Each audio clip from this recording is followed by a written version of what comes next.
right. Well, hi, everybody, and welcome to the Cultural Studies podcast. My name is Toby Miller, and my guest today is... J.E. Smyth. Thank you so much for being with us. You've got lots of books and maybe some VHS cassettes or some compact discs in the bookcases. Yep, there's one side I've got my DVDs and my Blu-rays, and the other side, some of my library. Yeah, so And at least one film poster. yeah, Yes. Maisie behind me. What Maisie knew, what Maisie did, who can say? No, and Southern Maisie. So that was just Oh, a wow. Okay. bit of wreckage from my last book. Okay. So, Prof, I'd like to begin by posing the question I put to everybody, which is to inquire what's currently dynamizing, impeding, interesting, preoccupying you. Well, first of all, call me Jenny, please. What is preoccupying or impeding me?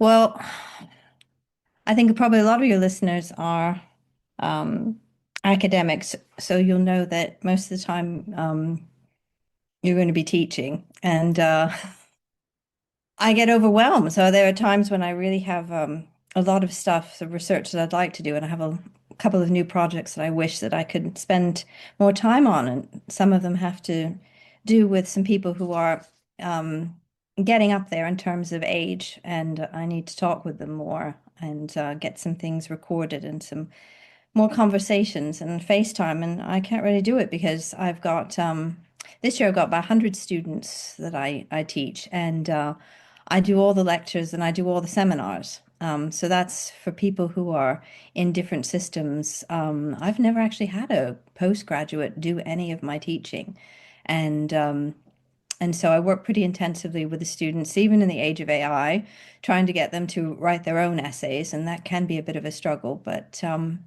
it's at least I get to teach, my own stuff. It's just I don't have much opportunity, I think, to do my own assessments in the British system. So somebody else is basically tells me what I can ask them to do for assessed work, and I complain and try to work my way around it. And so it's a real shit show, basically, 2 or 3 times a year for 10 weeks. But the rest of the time, it's England's a great inspiration. That is something that I love very much, and so I'm happy to be where I am, in spite of the fact that everything seems to be crashing and burning around us. It's very nice in Warwickshire, and I'm a happy little hobbit.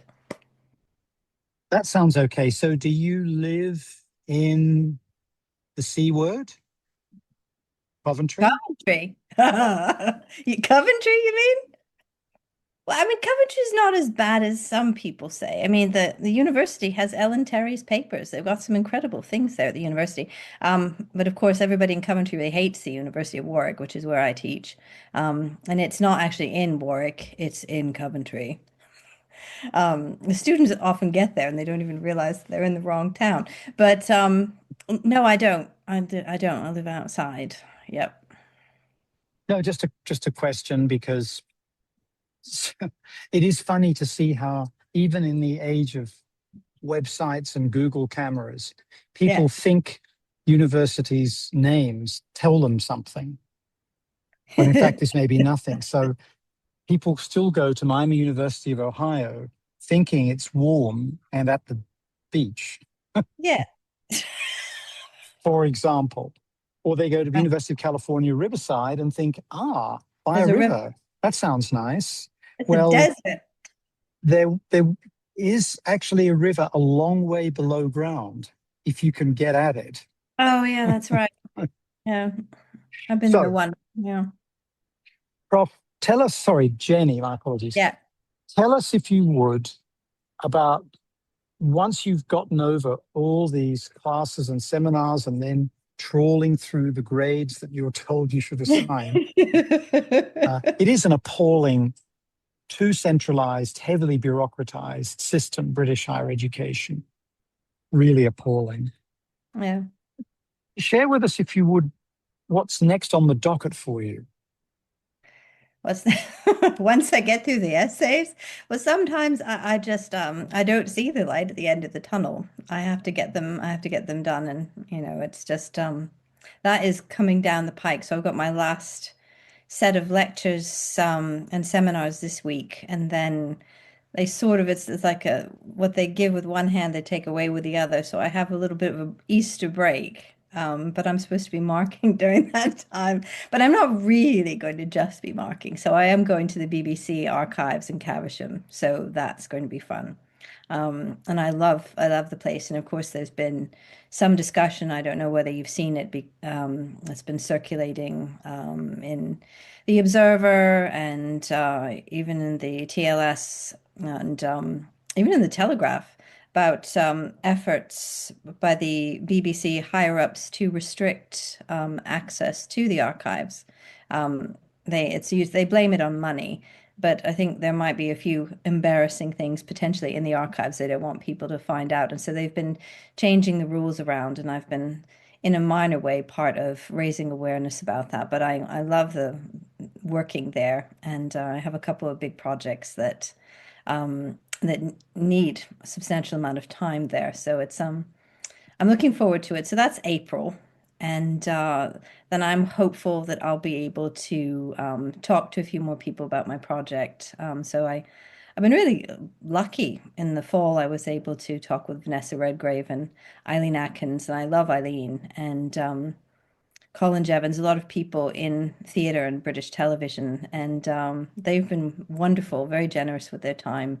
And so I'm hopeful that I'm going to be able to speak with a few more people over the spring. But the real priority is, of course, writing, and that's it never used to be a problem for me, but I have two teenagers that are in my house, and I have a lot of dogs, and I've got my rabbit Mortimer, and most of the time I'm a chauffeur when I'm not teaching undergraduates. And so there's a lot of other stuff that just, gets in the way. And So I you don't have a know. sticker on your car that says Mortimer's mom's taxi or Mortimer's taxi. Mortimer isn't really much of the problem. He's a very sweet rabbit. So he's most of my animal friends are my charges are named after characters in films, and so he's named after Cary Grant in Arsenic and Old Lace. And he probably feels sometimes that he's in a house full of mad people who are always running about. And he's very decent. He doesn't make much trouble at all. It's the rest of us, I think, that drive him a bit insane. But it's in general, it's we get along. It's just that, the idea I had, I think, when I was in my 20s, that if I became an academic, that I'd have, don't know, leisure time to write, and I'd have a sort of this beautiful study, and I'd have somebody to deflect all of these sort of irritations from me, and I'd have everything sort of managed. I'd have a departmental secretary that might occasionally be able to help me instead of create more problems. All of these myths now that possibly existed for mostly white male middle class professors in the 70s and 80s. I think I was sold a bill of goods. It's Once we let you folks in, we had to change the rules. Isn't that obvious? well, I know, but there were professors. I mean, there was a woman who got a PhD in history in the United States in, the 1893. So, I mean, we've been around a while. It's just that maybe you haven't seen us. I didn't mean there were no women involved. I meant that there were concerted and successful attempts to exclude women from the goodies of scholarly life, right? And these were largely successful. And some were legislative barriers, and some were those deriving from hegemonic masculinity. Yeah.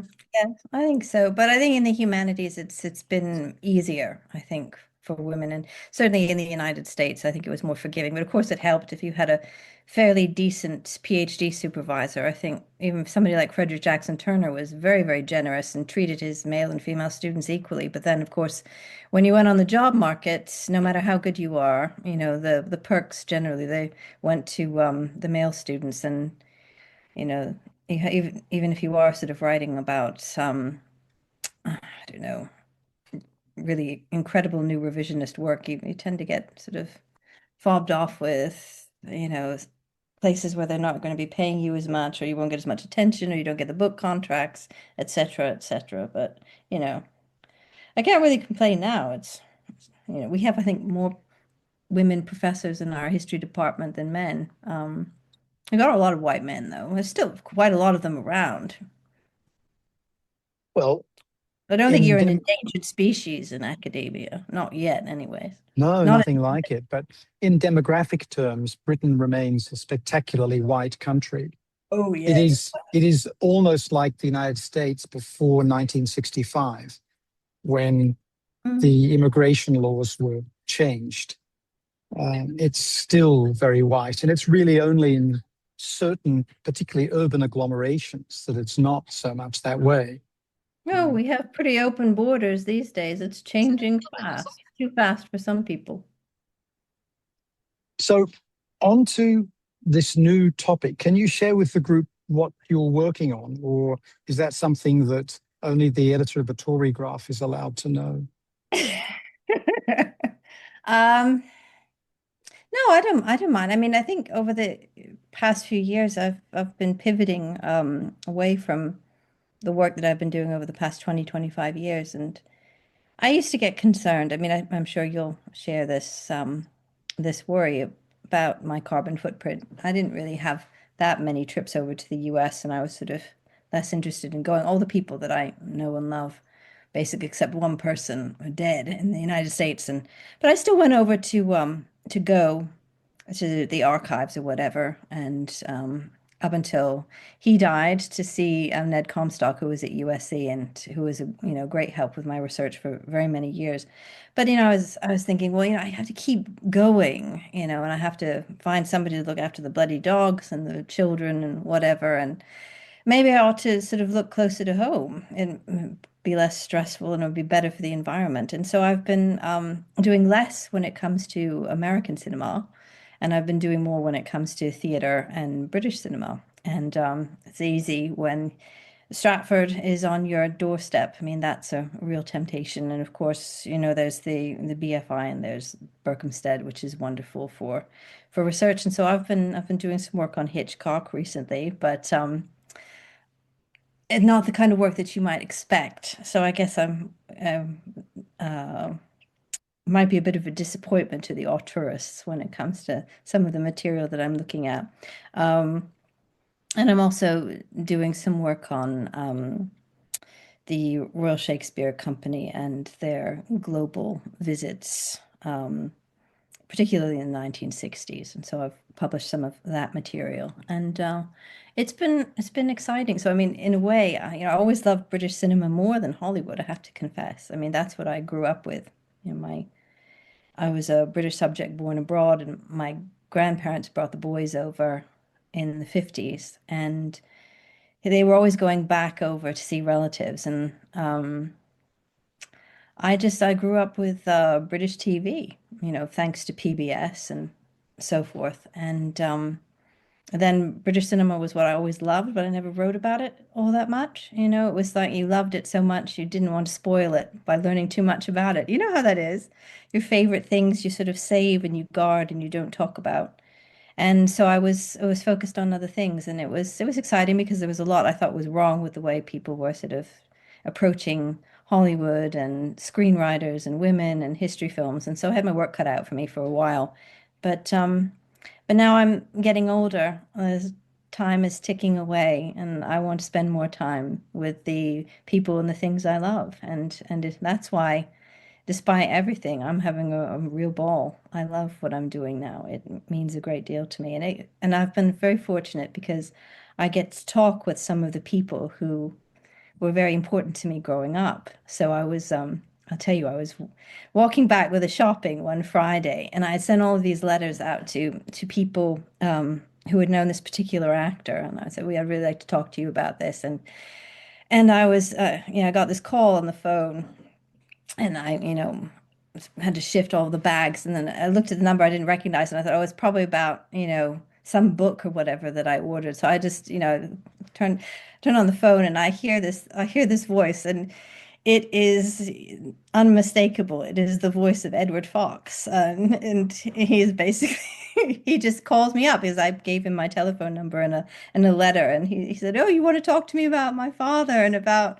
Paul and about my brother and me?" And we just got talking. And I was absolutely terrified the whole time because I had seen all of his films when I was a teenager. I had saved up enough money to go over and see him on stage when he played in A Letter of Resignation. So I love the entire family. And he called up and we talked about his father Robin, who was a huge agent in the 1950s and 60s, and about his early years and about his brother Willie. And yeah, so things like that have been happening over the past 12 months or so, and yeah, it was exciting. So I'm Process. not, my head was completely turned, but I nearly dropped the phone and fainted. But that's the way Yeah, he. that's a wonderful story. Well, Mm. Prof, sorry, Jenny. Yes, yeah. Can I call you Toby, or is that not allowed? Do I have to call you Prof too? I can call you Toby. Yeah? Okay, Sure, good. You call me sure. Daddy. Yeah. Yeah. Because I work in the global south, I don't have access to most scholarly books, Hmm. particularly ones written in English, and few journal articles. So that means I, rather like potentially quite a lot of listeners, have only read bits and pieces of your work. So some of what I'm going to ask you about will come from a position of ignorance, but it's not for want of trying. But one piece that I was able to read and that I think relates to some of the work you're doing at the moment Yeah. was a great essay, I thought, a bravura essay called The Unmaking of the English Working Class Actor, Oh, which yes. was published in Cineast, a terrific sort of quasi-artisanal New York leftist film publication, terrific publication. And this is a powerful essay, and I wondered if you could talk a bit about that, because one of the controversies at the moment in the UK, in both film and television, but also the stage, is the fact that there is such domination on the part of people who went to elite schools, who Hmm. came from Hmm. wealthy families, and Yeah. so on, in addition to those issues of gender and race that interlace with that exclusiveness. So I wonder if you could talk a bit about that issue and this terrific essay. Oh, I'm glad you liked it. But if you can't get a hold of my most recent book, I'll send you a copy. I have to get rid of them, honestly. You want one, just give me your address after this, and I will send you one. It's thin. Don't worry. They wanted to like it. I think they printed the print too small because they wanted to make as tiny a book as possible. And some of my more elderly readers, in Hollywood were like, "We can't read this fucking thing. What did they do?" But I'll send it to you anyway. You couldn't, get rid of it or sell it on eBay or whatever if you don't want to read it. But yeah. No, the essay. Yeah, I was fortunate because for a few years I wrote for Gary and I really liked the magazine a lot. And basically he let me write what I wanted to. Um, and I had been noticing for a very long time that the impact of like the Butler Act in the UK, and the grammar school education, the scholarships, etc., that were open for working class kids in the 40s and 50s and 60s. They really did shape that generation. And more, I'd been seeing even my own students. I started off teaching at Warwick, which had been a very left-wing department for a long time. People were the first in their families to go to university. They were from the area in the Midlands. Some of them were even from, the north and from Liverpool. And they were really great students. And now, gradually, as fees have come in and these really punishing loans that they charge, they're absolutely outrageous. Students, they are in this kind of peonage, to get their degrees. And then when they get on the job market, there are no jobs. It's really ridiculous. But in the arts, especially, it's been really debilitating. And to see year after year, students that are really bright that could go on and go to drama school or whatever, but they can't because they can't afford to live in London. They don't have the right connections because there are so few places. If they're out of work, they don't have the support to, you know, have a couple of cold months or whatever if they're not in a show. All of that. I mean, there's the safety nets, the fact that rep has just sort of shrunk, that there's very little investment in the arts, and cinema basically gobbled up a lot of it. But even people who are in the film and television industry are struggling these days as well too. I saw all of that and I was thinking, 'cause occasionally I will watch contemporary shows, and all of the big stars that were coming out, at least from the 90s, I found, particularly after Chariots of Fire, even I think the 80s, it was a big turning point with Thatcher and so forth. Um, you just see all these middle class people, people who were sons of and daughters of and had all of the connections and wouldn't have, been actors at all. I mean, I have to draw a distinction from, earlier generations. Obviously, there are plenty of great actors who were part of acting families, but that was part of a craft where, acting was looked down upon. It was a working class occupation, etc. And now it is just the province of the wealthy. The arts are becoming the province of the wealthy everywhere. And in the UK, to see this happening, it was really devastating. And the people that I love the most in the industry, like Julie Walters or Michael Caine, John Osborne, all of these, and Eileen, obviously. I mean, she's one of the absolute greatest. I love her. They're part of that generation, and they made some incredible work. And I feel like that's over, and it's really, it's killing me. And because my department at Warwick is where E.P. Thompson, the historian, went for a few years. He established a Center for the Study of Social History. He got pissed off with the corporate attitudes at Warwick, famously wrote Warwick University Limited, which is probably almost as well known as his Making of the English Working Class. I really saw that there was a kind of arc. There was a period when he was coming to prominence in the 50s and 60s when you do have that incredible energy coming from working class lives and perspectives. And it's work that I love and that I love teaching my students. And then it's like everything's recalibrated and the establishment has caught up with everything and the doors are all shut. And we're stuck with the like of, I don't know, Ray Fiennes and who else? Kit Harington. People are born with Yeah. silver spoons in their mouth, basically. Joseph Fiennes, Hero Fiennes, I think that's his name, right? Yeah, yeah, yeah, yeah. The latest one in Young Sherlock. I mean, they're everywhere. The good thing about them is that no one in the United States can pronounce their last name correctly. So at least you get a variety of ways of understanding them. But I But think it's the US's fault because they buy into this idea of the UK as it's a place with, public schools and Harry fucking Potter and Downton Abbey and, Julian Fellows and all this rubbish, you know? But they want it, and that's the stuff to a certain extent, the tourism, the cinematic and televised tourism that, is being catered to. And unfortunately, the BBC gave in to a certain extent, and film companies as well too. They go where the money is, and you know. well, not that I like to quote Rupert Murdoch in a positive way, but in his McTaggart lecture in 1989, as part of his attack on the BBC, his attack on public broadcasting in the United States and more generally, he referred to history by the costume department. And it's really true that for years now, BBC and ITV have factored into their budgets what they can sell in the United States. Mhm. And that becomes really crucial. And it's becoming more crucial as the BBC invests more and more and more in the United States, right? What they think they can sell, ideally to PBS, which presumably will survive the redhead, orange head thing, whatever it's Will it? called. Will it really? I thought it was Well, dead. Corporation So, for Public Broadcasting is dead. Officially, mm, legally, it doesn't exist. mm. But there are lots of things in play. We'll see.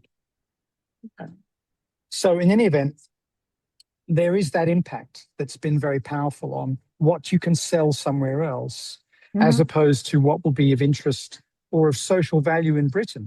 And that's one reason why fewer working class stories are told on British television, because, Hmm.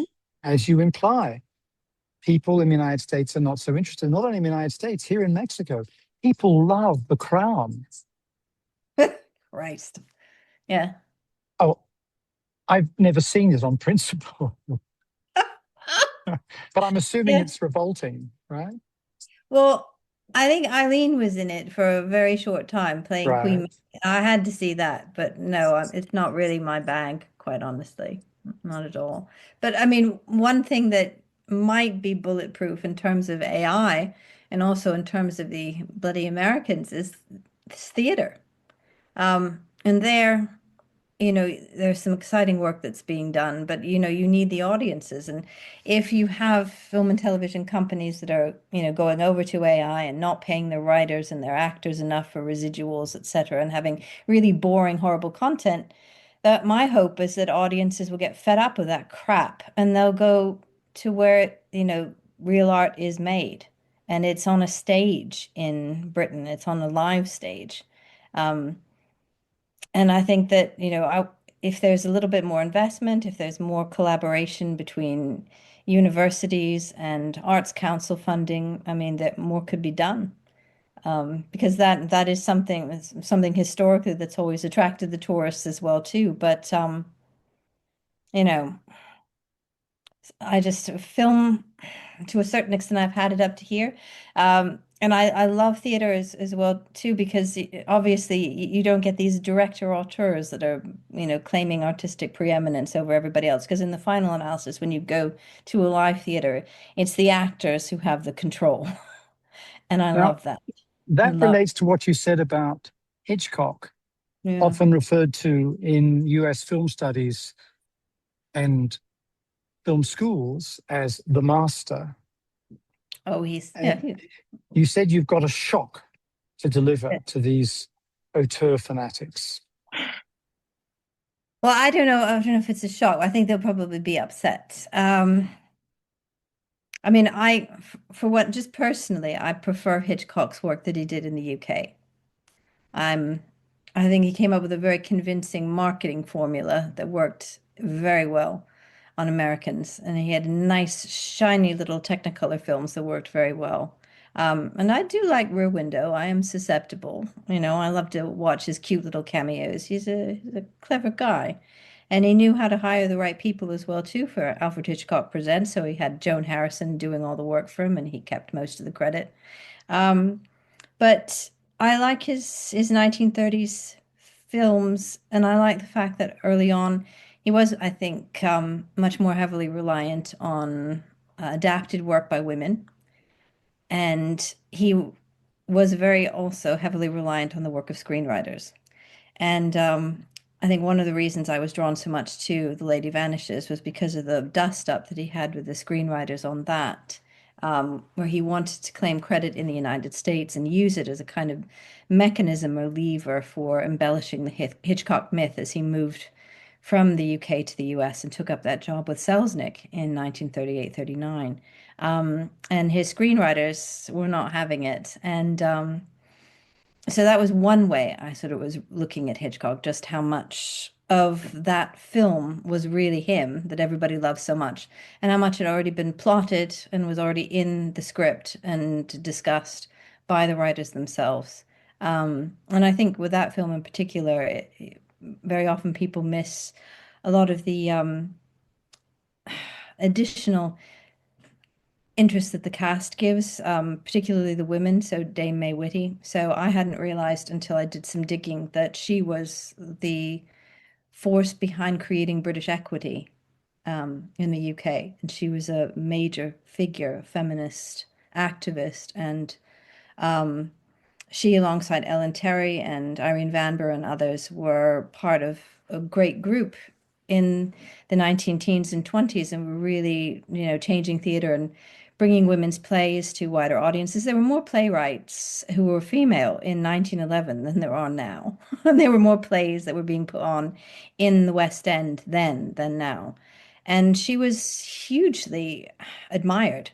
And so putting her in The Lady Vanishes and putting her alongside Margaret Lockwood, I followed my nose when it came to some of that material and was looking at their career trajectories. And so I've been looking at the influence of theater and theater women um, in Britain and British culture, and what happened to the women in cinema, whether they gave ground, lost ground when it came to the British film industry, and how they reclaimed it after a certain amount of time. And the thing that happens to Margaret Lockwood after she makes The Lady Vanishes, she doesn't like America at all. She goes over for a little bit and just hates it and says so in no uncertain terms, which is wonderful. But she came back. She was basically a major force in the British film industry through the 1940s. And then, in a way, she got too powerful, and there were a lot of male critics, British male film critics, and some producers that wanted to see her fall. And so they arranged for her to get quite a lot of bad publicity in the early 50s. And this is a pattern that, plays over again and again when you get to women past 30 who are major stars and who are in content that can be read as feminist. And she just goes back to theater and she has a fabulous time. So she sort of reclaims a lot of her agency, working with other women, going back to the stage. And so I've been looking at this pattern more broadly across the whole industry. And it makes me love theater more. And I seriously question a lot of the things that I've hoped might have happened in film, even in the 1930s and 40s. So, I have a soft spot for Saboteur because I was friendly with Norman Lloyd. oh, he's lovely. Oh, he was lovely. Was Everybody's, lovely. isn't it? Yeah, it's I just the mean, case. an amazing person. Was that Hitchcock's first Hollywood film, maybe, or one of the first anyway, Saboteur, Saboteur. 1936. He's still in Britain, so he doesn't Oh, leave until. no, not Sabotage, Saboteur, 42. Okay, all right. I was thinking of the other one with Oscar Homolka. No, I Well, don't they've got really sort know. of the same title almost, Sabotage, Yeah. Saboteur. Is Yeah. that the one with Priscilla Lane? Yeah.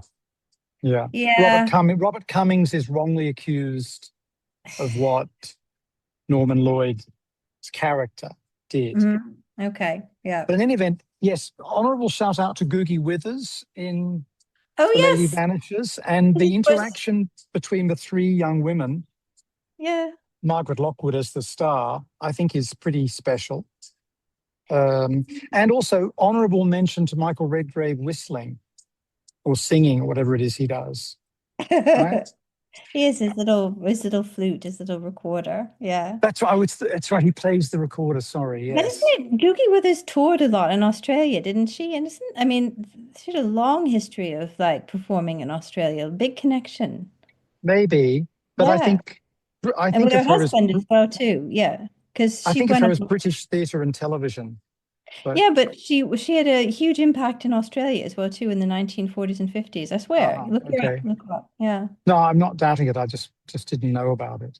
Yeah. Um, so you're basically saying these things were collaborative and conflictual, and the fantasy of the auteur doesn't apply, where the artistic vision is centered in one It's a person. marketing term, isn't it?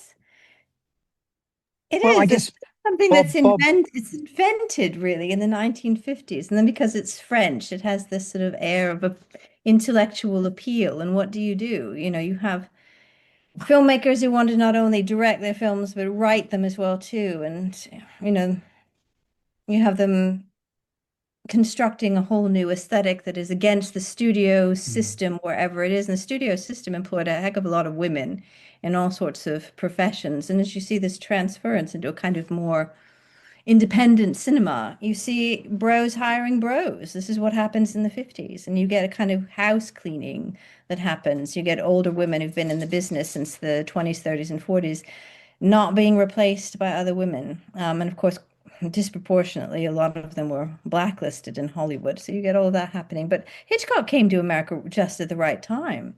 And I mean, I love that book. about making his reputation. He really did work the Oh, press in such a Robert Capsis' yeah, yeah, sociology book. yeah, yeah, Yeah, yeah, yeah. it's very good, isn't it? Now, speaking of people being blacklisted and so on, this turns my mind to someone you've written about a lot, and I've had access to one piece, Mary McCall. Yeah, that's the book I need to send you. Can you tell us about her? Because a fascinating figure in terms of creativity, labor relations, gender relations, pipe smoking. Well, that was a gag where she was sending up the idea of the Hollywood writer that so many men have that it couldn't possibly be, female. So this is a publicity photo. It's a book cover. I had to use it where she's actually in the offices in North Cherokee where the Screenwriters Guild used to be. And it was, I think, just after she was reelected as president of the guild. So she served 3 terms, and this was her last one. And they did some publicity photos. And she put on Charles Brackett's jacket, I think, and got a pint of beer and got the old Sherlock Holmes pipe. There was a fake Saint Bernard that was put into the picture with her, and you got all the books and everything, and this kind of study environment. And she was basically sending it up, you know. But then, of course, when that photo was taken, the Screenwriters Guild did need a bit of a miracle. They needed somebody to fix everything, to fix their problems, because they were in the midst of the blacklist and the second really huge round of hearings that, of course, were televised in 51, 52. And um, she was there to make everything go away. And she did her best. But unfortunately, when the courts are also anti-communist and are against you and don't give a shit about writers, the deck is already stacked. She'd been in the business since the 30s. She was a major figure in the labor unions. In the 30s were the high tide of labor in Hollywood and throughout the US. It was a great period. Everybody was they're demonizing the 30s now. They're thinking about the 30s in Europe weren't so good. But I mean in America it was fabulous for labor. I mean this is where you get the minimum wage, you get the Wagner Act, you get Hollywood writers finally getting closer and closer to unionizing. They don't really get a workable union until 1942, but it's because of her. You know, she's writing films, so that one behind there is one that she wrote, Maisie. But she wrote a film with Dorothy Arzner that also had a female film editor, Vi Lawrence, working behind the scenes as well too. So she was known. She was a known quantity. Moved over to MGM despite that, and was making one of the top salaries of her day. She was on the rich list in the 1940s when she was working for Daryl Zanuck, who was giving her 3 grand a week. It was, this is a time people think, oh, women didn't do anything in Hollywood except get coffee and spread out on casting couches. But it wasn't the case at all. There were more women who were writers in the 1930s than there are now. Everything plummeted in the 50s. And her career was one of the many that was shed during that period. But for all, she was appearing in all of these newspapers and trade papers. Everybody in Hollywood knew her. She was, at the Academy Awards giving away awards. People just loved her. They hated her. They feared her. You can't find her in most books about Hollywood. She just she disappeared. She's not the only woman, of course, to be erased from the historiography, but she's the biggest. She was the one with the most power. And there were so many things that so-called film historians like to say about Hollywood during that period, that women weren't important, that they were cleared out in the 1920s, that, the only profession that really has any kind of authorial power is director, that women aren't important in labor unions, yada, yada, yada, rubbish. And so it's difficult as well too for Macaulay. I can't go into a lot of film archives and find her collections and materials because the archives didn't even want her stuff, when she died. So most of the material I was working with writing that book, her biography, was in private hands. Some of it was at the Writers Guild of America West Library, and they were very helpful and cooperative.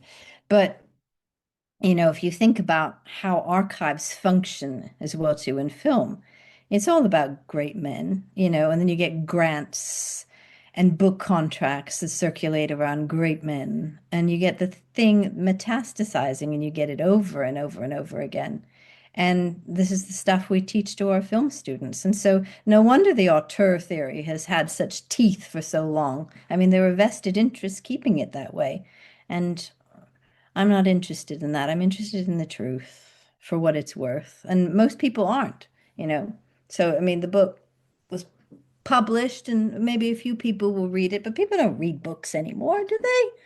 They don't. So, I think that varies a lot. yeah. Cookbooks are enormously popular. They're Romance written where they fiction, can't cook. ro- romance fiction. Gracias y por favor de añadir 15, ¿vale? Listo, gracias.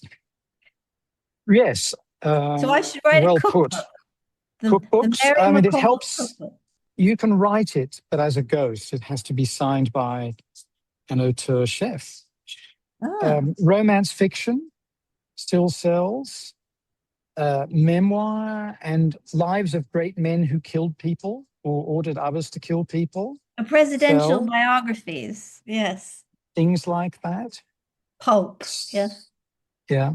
But uh, in all seriousness, I hope this book gets a lot of attention because it is a very important topic in general, and in particular with reference to Ms. McCall. This also leads me on to another piece you wrote, going back to Cineast, the magazine long edited by Gary Crowdis, a remarkable magazine if people don't know it. It's on the cusp of an academic journal and a popular magazine, Mm. quite incredible, and with very committed politics as well, where you're writing about thinking in terms of sexual abuse, sexual violence experienced by women in Hollywood. And you make reference, gracias, muy amable, y listo, to the Me Too movement, but your concern is with an earlier period of the moguls and their immense power and the numerous stories we get of these guys and their exploitation of women. You've got a slightly different angle on some of that, which is to talk about how women learnt to manage this Well, if you masculine don't learn how to violence and manage it, you power. don't last very long, do you? I mean, Right. So could you tell us a bit about that? um, yeah, I think more widely, I'm interested in women of McCall's generation because, and the men as well too, because they grew up in a period that is, I think, has learned from the first wave feminism, and it is, culturally, I think, more important for that generation to pay attention to these issues. The Equal Rights Amendment is introduced into Congress again and again, and so it's a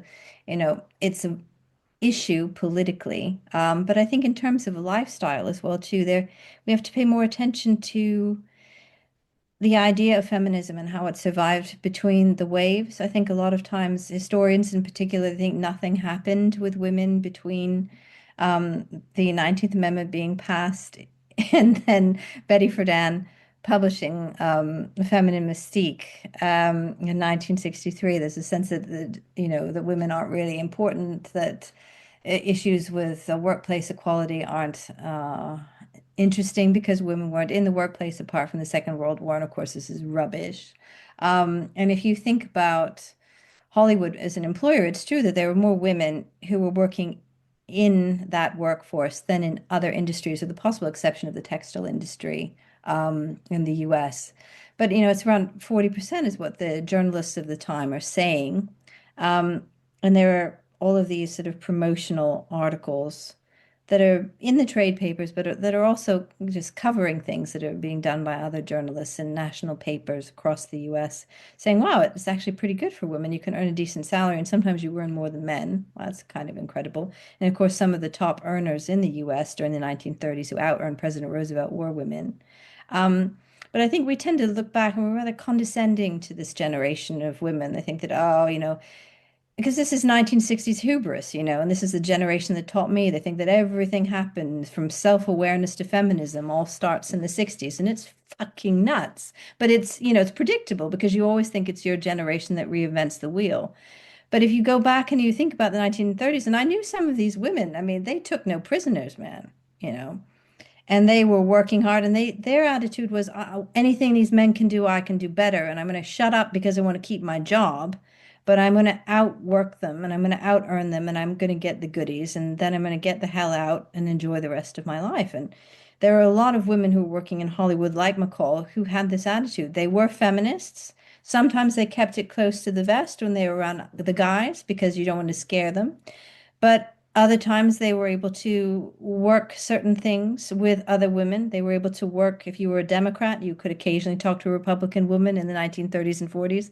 If you talked about life on the job, being a single woman, working, etc., being married, having to put up with the schmuck, all of this stuff, united women during the 30s and 40s. And you can see it in some of the films. Molly Haskell noticed it a long time ago, but it wasn't just these films that were ambiguously written by these people we assumed to be men. They weren't. A lot of them were written by women. There was a lot going for Hollywood at this time.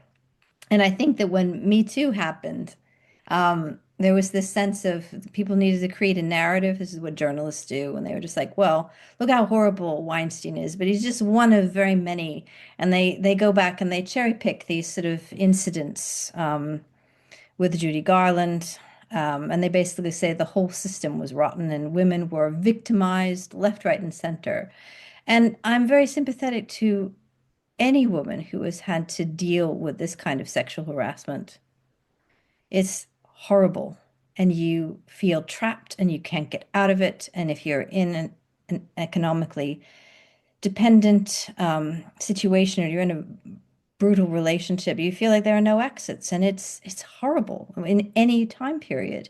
But I think that some of these journalists, they do go back and they take a few examples and they basically say, well, women have always been victims. But now, of course, it's going to change because we're reinventing the wheel and we're saying, ah, yes, we've discovered feminism. So it's the same thing replaying again, where you think that this time it's going to be different. And finally, we become self-aware. And of course, most of the Me Too campaign was entirely focused on actresses, which is rather boring, particularly actresses who were well known.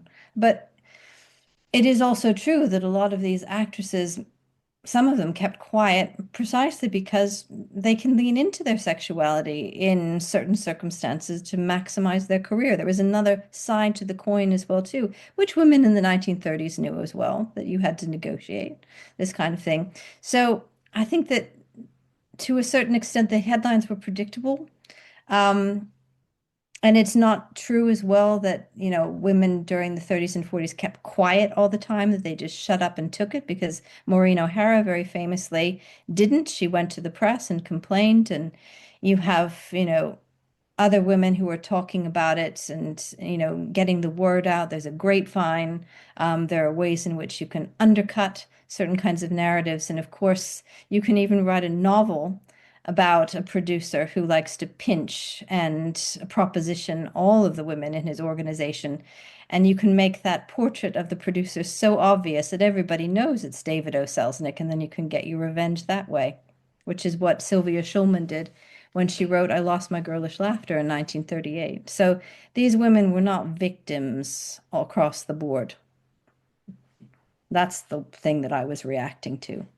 Now, there is a revisionist element to some of what you do, Mm. and Some of one it. of some of it, and that comes through in the last of your articles that I read, which, or maybe it's a book chapter, but anyway, it was available online. What's that? Classical Hollywood and the Filmic Writing of Interracial History, Oh, 1931 to 1939. damn, that's old, man. Well, That's this is like, the problem sometimes with being here yeah, in the global south. We get right. these things that came out years ago, and often that means I've read them more recently than you have as Yeah, their I author. probably can't remember what I said. Isn't it? Did I talk about Ramona or something in that, Well, maybe? this is basically writing about the period of the so-called Mm. production code in Hollywood, Oh, which right. operated from the mid 30s through to the mid 60s, but essentially from the mid 30s through to 1960. And it's about forbidding all kinds of things, enjoyment for women of sex, enjoyment for women of sex outside marriage, drug use, women business Abortion. executives, abortion, you name it. But Yeah. one element is interracial existence, and especially interracial love, right? Yeah. And you show that this actually could and did exist in cinema. Yeah. To a, Does that to ring a a bell? yeah, to a limited extent. I mean, there was a sense that I think another idea that people have about Hollywood is that you only ever saw sort of white people in certain kinds of relationships. And there were a lot of the novels that were very popular with readers on the bestseller list in the late 20s and 30s were about issues relating to race and interracial romance and so on and so forth. And Hollywood optioned some of these. And although a lot of the issues with interracial sex were dealt with or diffused in a certain way by having white actresses brown up or black up in certain circumstances or changing the ethnicity of certain kinds of characters, you have the original source material being a kind of paratext with, a viewer's engagement with the material. And so there were ways in which, for example, Edna Ferber's work was very popular. She was a #1 bestseller throughout that period, writing a lot of westerns and things set in the South as well too, that had very glamorous and interesting characters who were of mixed race. And these were the stories that, you know, grabbed the box office attention. And I think we tend to forget about that.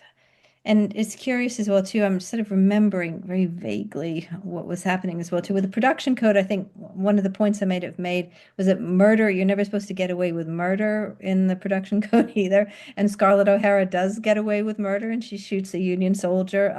So there are certain kinds of rules that don't apply when it comes to Gone with the Wind and other kinds of big budget pictures.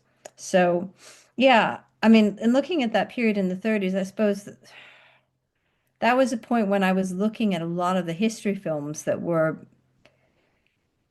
you know, interesting people getting big budgets, etc. And they don't tend to appear in a lot of the histories of that period, unless it's Gone with the Wind, for example, for other reasons. But something like Cimarron or Ramona or whatever, these, were important films that came out during the period. They were not your kind of Western, maybe, but they were still Westerns. But when you have scholars who are sort of writing about this period, they say there were no Westerns that were made in Hollywood during this time because it was the Depression and people were questioning the frontier. So if you read about it, there are no Westerns. But if you look at the films, you look dispassionately at this period, you see that actually there were Westerns and there were films about race, but they tended to focus on women. And they were also written by, the source material had been written by women as well too. So Helen Hunt Jackson, etc. And so it really depends. The selection process for writing a lot of this historiography really interests me. So again, it was another kind of revisionist project. But it is true, obviously, that apart from Freddie Washington, you don't really get mixed race actresses who get to do any work. And of course, she was chased out of the industry and had to do work as a journalist. Hollywood was just white, white, white, white. And you have Jennifer Jones playing in brownface when she does Duel in the Sun, biggest film of 1946, hugely popular, Lust in the Dust, but still she's in brownface, even though she's playing a mixed race indigenous woman, you know. You don't get those stories unless you have a nice white actress in costume. So Prof, to bring things to a close, yeah. is there anything you'd like to add? And that could take the form of something entirely new that we haven't touched on, or perhaps revisiting terrain that we've partially traversed where you want to offer something else.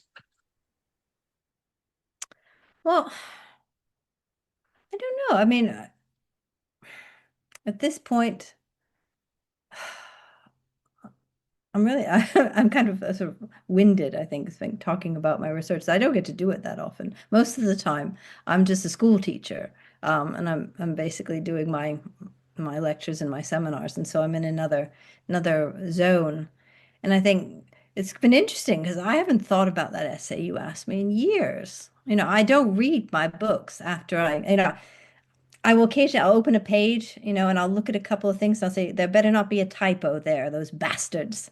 And then if I see it, then I'm just like, oh, and never again, whatever. But usually, if I can thumb through a book and I'll just check, I will look and I will read the things. But I don't reread, and go through all of my collected works quite often. I'm thinking about other projects, but then of course, I love my work and I love my research, but I try never to take everything too seriously because I'm aware that there are certain narratives in Hollywood in particular that are very tenacious. They're not going to be changed. People don't want to think about the fact that there were other blacklists that were going on before 1947. They don't want to talk about women being accepted and powerful in Hollywood before a certain point if it goes against their ideas about history. They don't want any criticisms of the Academy of Motion Picture Arts and Sciences, even though it was and continues to be such a conservative influence. It's it's difficult. I mean, I think if I can find a few people that are engaged by the work and are excited by the revisionist aspects, that's great. I think I've always been a revisionist. I think the only reason for me to do the work I do is because I think somebody's got it wrong. And because to a certain extent, I owe it to these women now that I'm writing about. It is very much service to the dead for me. I became a historian because I prefer doing that kind of research. I feel more comfortable in the past. My students asked me, "Why did you become a historian?" We had this round table, and some of my colleagues were there, and I said, "Because I like dead people." And, and they said this is stony faces from my colleagues, and the students were all giggling. But that really is it. I think now perhaps more than ever I want to escape into that world, and I want other people to find things that they might not have expected about it to make that period live again. And I think that book that I published most recently about Mary was a labor of love, and I am very proud of it. And I am very grateful to her daughters for having helped me make her come alive. And I'm grateful to Anne Waslow, who was Sylvia Shulman's daughter. She died during the pandemic, but she opened her home to me and showed me Sylvia's material. And I was the first person ever to be interested in her mother's work and her experience in Hollywood. And to bring that novel back and to get a new edition out was something that made it all worthwhile. And if more women read this material and they start to rethink this period and realize that, wow, we did have it pretty good 80 years ago. What the hell happened? Um, they might rethink this period after the Second World War and second wave feminism potentially, and the ongoing struggles that we face in any culture industry to make our voices heard. Um, it's something that I love to do, and I feel very lucky. Um, but I'm standing on the shoulders and the memories of these other women, and it's very important for me to preserve as much as I can because once it's gone, it's gone.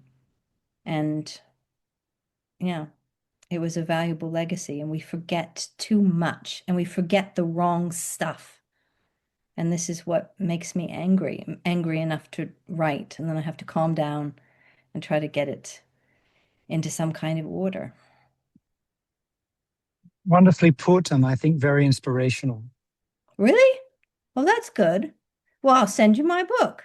You Thank you have so you have to have Thank you. something that's after 2009. Christ, that's a long time ago. I couldn't even remember that essay. It's been very good of you to share so much with us today. I deeply appreciate it. Well, I am very grateful and happy to have been on the program. Thanks. I'm sorry I couldn't do it earlier, um, last summer, but I have to be with my kids during the summer. It's really the only time I ever get to be with them in an uninterrupted way. And that's the other part of this life. You don't really get to, you have to carve out that time with your family. And it was important for me to see them. So thank you for being patient anyway.